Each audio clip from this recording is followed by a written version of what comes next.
अस्सलाम वालेकुम। उम्मीद है तमाम माँ बाप खैरियत से होंगे। मैं Mohammad Zarhadi, welcome to my YouTube channel पाक जब। अगर आपकी तालीम प्राइमरी है, मिडल है, मैट्रिक है और आप लोग जॉब की तलाश में हो तो ये वीडियो आपके लिए।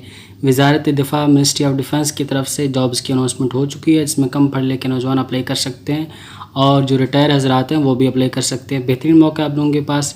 इस वीडियो में आपको सारी तफसील मिल जाएगी और आखिर में मैं आपको ऑनलाइन अप्लाई का मुकम्मल तरीका बताऊंगा। तो आपसे यही गुजारिश है कि वीडियो को मुकम्मल देखिए। अभी हम चलते हैं इश्तहार की तरफ और बाकी सारी चीज़ें मैं वहीं आपको बताऊंगा कि इसमें क्राइटेरिया क्या है, एज लिमिट क्या है और कौन कौन इसमें अप्लाई कर सकता है। हमारे सामने एडवर्टाइजमेंट है वज़ारत दिफ़ा की तरफ से। असामियाँ खाली हैं। एक वफाकी इदारे को मुंदरजल आर्ज़ी नौयत के असामियों के लिए पाकिस्तानी शहरियत के हामिल दरअसल उम्र से रखने वाले अफराद से दरख्वास्त मतलब है। तो पाकिस्तानी शहरियत इसका मतलब पूरे पाकिस्तान से आप लोग अप्लाई कर सकते हैं। कोई ख़ास सूबा या शहर का तयन नहीं किया गया है। तो इसमें सबसे पहले हमारे पास असामी है वो ड्राइवर की है और इसमें तालीमी काबिलियत आपके पास प्राइमरी स्कूल होनी चाहिए, यानी आप प्राइमरी पास हो। और आपके पास क्या होना चाहिए, LTV लाइसेंस आपके पास होना चाहिए और ट्रैफिक कानून के बारे में आप लोगों को थोड़ी बहुत नॉलेज हो। और उसके बाद उम्र की हद क्या है, आम आदमी अगर अप्लाई कर रहा है तो 18 से उसकी उम्र 35 साल तक होनी चाहिए। और अगर कोई यानी कि आर्मी से रिटायर है तो उसकी जो सूरत हाल होगी, यानी कि उम्र की 15 साल मज़ीद उसको रियायत दी जाएगी। तो ये हमारे सामने ड्राइवर की है और इसमें असामियों की तादाद 217 हैं। तो काफ़ी तादाद में असामियाँ हैं। अगर आपके पास ड्राइविंग लाइसेंस है तो लाजमी अप्लाई करें। उसके बाद दूसरे नंबर हमारे पास जो असामी है वो नायब कासिद की है। इसमें आपके पास मैट्रिक तालीम होनी चाहिए और उसके पास कारामद मोटरसाइकिल ड्राइविंग लाइसेंस आपके पास होना चाहिए, यानी बाइक के जो लाइसेंस है वो आपके पास होना चाहिए। और इसमें जो असामी है वो 50 हैं। हमारे पास असामी है बोर्ची की, यानी कुक की। इसमें आपके पास मैट्रिक होनी चाहिए और प्राइमरी वाले भी अप्लाई कर सकते हैं। अगर आपके पास कुकिंग का तजर्बा है तो आप इसमें अप्लाई कर सकते हैं। आपकी चाहे तालीम प्राइमरी है, मिडल है, मैट्रिक है और खाना बनाना और रोटी बनाने का मुनासिब तजर्बा रखता हो। और इसमें 18 से 30 साल आपकी एज लिमिट होनी चाहिए। अगर आप आर्मी से रिटायर हो तो 15 साल मज़ीद आपको रियायत मिल सकती है। उसके बाद मेस वेटर की जॉब है, इसमें आपके पास मैट्रिक है और अगर किसी ने किसी होटल में काम किया और उसको तजर्बा है तो उसको तरजीह दी जाएगी। इसमें भी सेम एज लिमिट 18 से 30 साल तक है। अगर आर्मी वगैरह से रिटायर है किसी फोर्स से तो उसको 15 साल मज़ीद दी जा सकती है रियायत के तौर पर। उसके बाद सैनिटरी वर्कर खाकरोब की जॉब है, प्राइमरी पास हो और सफाई का तजर्बा हो। उसके बाद हमारे पास माली है, इसमें भी मैट्रिक है और मिडिल तक गुंजाइश है, यानी मिडिल या मैट्रिक वाले दोनों अप्लाई कर सकते हैं और मुतल्लिका शोबे में तजर्बा रखने वाले अफराद को तरजीह दी जाएगी। तो ये हमारे पास असामियाँ थी। बहुत कम तालीम है और अच्छी खासी असामी हैं। आप इसमें लाजमी अप्लाई करें जो लोग अप्लाई करना चाहते हैं।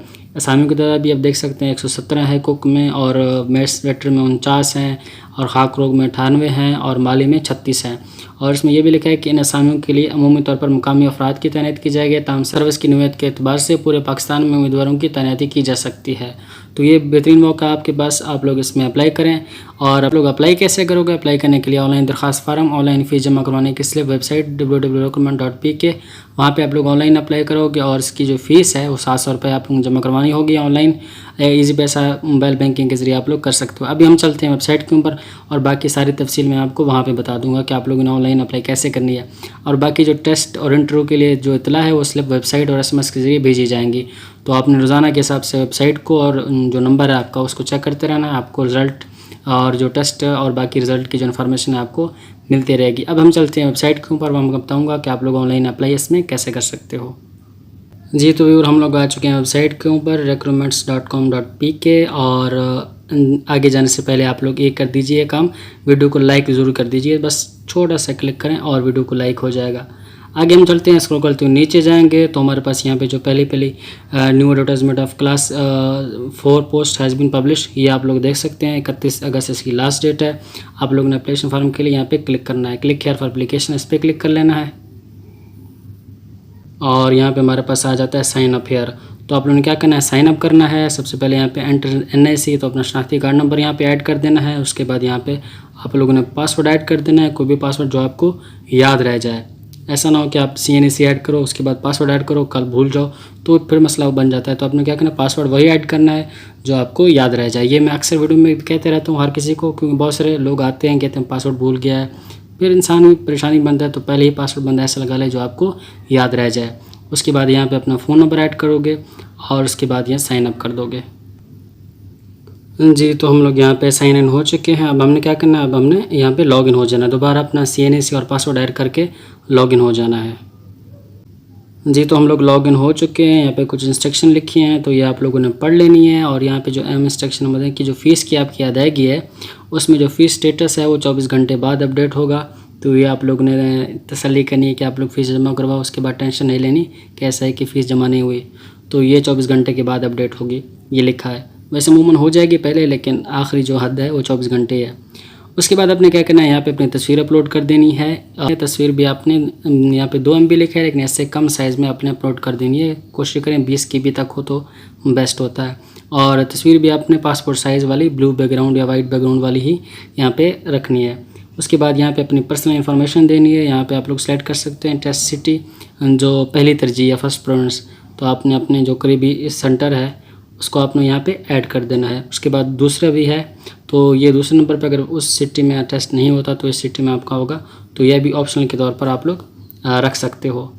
और उसके बाद हम CNEC वैसे लिखा होगा। उसके बाद डेट ऑफ बर्थ है, तो इसमें जो लिखा है पहले नीचे दिए भी है, पहले अपना साल लिखना है, उसके बाद महीना, उसके बाद दिन लिखना है।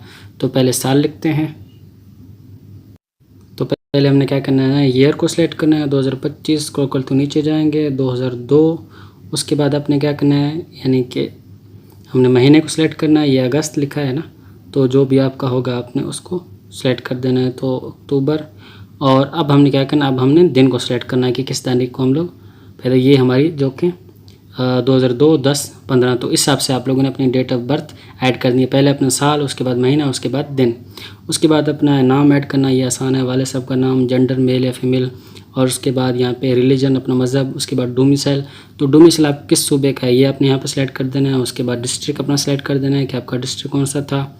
उसके बाद यहाँ पे अपना जो मौजूदा पता है, पोस्टल एड्रेस है, ये आप लोगों ने ऐड कर देना है। उसके बाद परमानेंट एड्रेस ऐड करना है। उसके बाद अज़वाजी ज़िंदगी, शादीशुदा हो या नहीं ये। उसके बाद यहाँ पे अपना कास्ट लिखना है। उसके बाद यहाँ मसलक लिखना है। और उसके बाद ट्राइब जो है वो आपने अपने लिखना है। उसके बाद यहाँ पे ज़ुबानें कौन सी हैं आपके इलाके की, ये आपने ऐड करना है। उसके बाद अपना ईमेल एड्रेस ऐड करना है। और मोबाइल नंबर तो वैसे आपने पीछे ऐड किया होगा, तो वो ऑटोमेटिकली यहाँ पे हो चुका होगा। और यहाँ पे लिखा है दूसरा कोई नंबर आप लोग ऐड करना चाहते हो तो वो ऐड कर सकते हो। उसके बाद यहाँ पे अगर आप माजूर हैं, डिसेबल हैं, तो यहाँ पे आप लोग उसको सेलेक्ट कर सकते हो, यस या नो। अगर हैं तो आप यस करोगे, वरना आप लोग इसको नो करोगे। उसके बाद हमारे पास आ जाते हैं एज रिलैक्सेशन। अगर आप लोग एज रिलैक्सेशन क्लेम करना चाहते हो तो यहाँ पे मुख्तलिफ़ किस्म की लिखे गए हैं कि आप लोग बलुस्तान से हो, ट्राइबल एरिया से हो, या रिटायर हो। रिटायर अफराद के लिए पीछे हमने उसमें ऐड में पढ़ा था ना कि 15 साल के लिए रियायत दी जाएगी, तो यहाँ पे आप लोग उसको क्लेम कर सकते हो टिक करके। आर्मी से रिटायर अफराद के लिए तो यहाँ पे आप लोग सेलेक्ट कर सकते हो कितने साल आपने आर्मी में काम किया, तो उस हिसाब से आप लोग लिख सकते हो। ये सिर्फ रिटायर अफराद के लिए, बाकी आप लोग इसको छोड़ देना। उसके बाद हमारे जाती हैं तालीमी क्वालिफ़िकेशन। अब आपने क्या करना है कि do have primary school certificate, तो आपने इसको सेलेक्ट करना है यस या नो।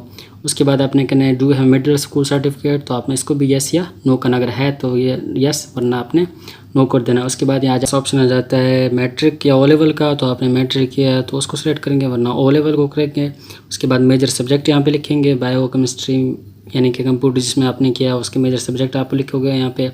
और उसके बाद यहाँ पे आप लोग सेलेक्ट करोगे सन, किस सन को आपने किया था, तो ये पास हुआ था, तो आपने उस हिसाब से करना। ये 1920 तो नहीं था, तो मेरा मैट्रिक कब का 2014 का था, तो आपने उस हिसाब से अपने हिसाब से आपने इसको सिलेक्ट करना है कि आपके जो मैट्रिक है वो किस ईयर को पास हुआ था। उसके अपने ऑब्टेन्ड मार्क्स लिखने हैं कितने नंबर थे। उसके बाद टोटल मार्क्स यहाँ पे लिखने हैं। उसके बाद बोर्ड या यूनिवर्सिटी कौन सी थी, उसके बाद इदारे का नाम लिखना है, तो ये आपने लिखना है। उसके बाद अगर आपकी इंटरमीडिएट है तो आप उसको यहाँ पे इसी तरह से लिख सकते हो, इंटरमीडिएट IFA FSC। और उसके बाद ICOM अगर आपने किया या A लेवल किया है, डिप्लोमा किया है, तो उस हिसाब से आप लोग इसको सिलेक्ट करके लिख सकते हो। अगर आपकी नहीं है तो आप इसको छोड़ सकते हो। उसके बाद स्क्रॉल करते हुए नीचे जाएंगे तो हमारे पास एक्सपीरियंस आ जाएगा, तजर्बा आ गया। तो आप जिस असामी के लिए अप्लाई करें तो उस हिसाब से आप लोग अपना तजर्बा लिखोगे। तो ये सबसे पहले कुक के लिए है, और उसके बाद यहाँ पे सैनिटरी वर्कर के लिए है। उसके बाद यहाँ पे हमारे पास होटलों का काम यानी मेस वेटर के लिए। तो आप जिसमें भी अप्लाई करें उस हिसाब से आप लोग तजर्बा लिखोगे। यहाँ पे लिखा अगर आपके पास तजर्बा है तो यहाँ पे सेलेक्ट करोगे यस या नो। उस हिसाब से अगर यस करते हो तो उसके बाद यहाँ पे आप लोग कुल तजर्बा लिखोगे, आपको कितना तजर्बा है, 1 साल, यहाँ पे 2 साल, 3 साल, उस हिसाब से अपना साल सेलेक्ट करोगे। उसके बाद यहाँ पे महीना सेलेक्ट करोगे। तो जिसमें आप अप्लाई करो उस असामी के सामने आप लोग अपना तजर्बा लिखोगे, अगर आपके पास है। अगर नहीं है तो फिर आप लोग नो करोगे। ठीक है, ये समझ आ गया। इसको गलती नीचे जाएगा। यहाँ पे ड्राइविंग लाइसेंस का भी पूछा जा रहा है जो ड्राइवर के लिए अप्लाई कर रहे हैं, और जो नायब काशिर के लिए अप्लाई कर रहे हैं उनके बाइक लाइसेंस के बारे में पूछा जा रहा है। हाँ या ना में इसको सेलेक्ट कर लेना है। और उसके बाद यहाँ पे सेव एप्लीकेशन कर लेना है। बता रहा है कि आपका डाटा सक्सेसफुली सबमिट हो चुका है। आपने यहाँ पे क्या करना है, नीचे बताना है कि आप किस में अप्लाई कर रहे हैं।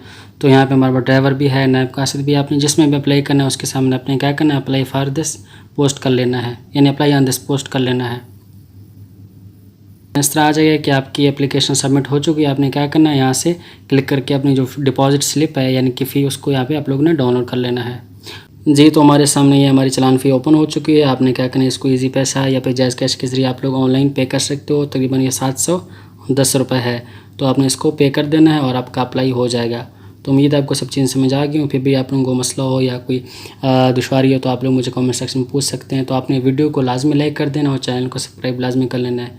तो थैंक यू सो मच।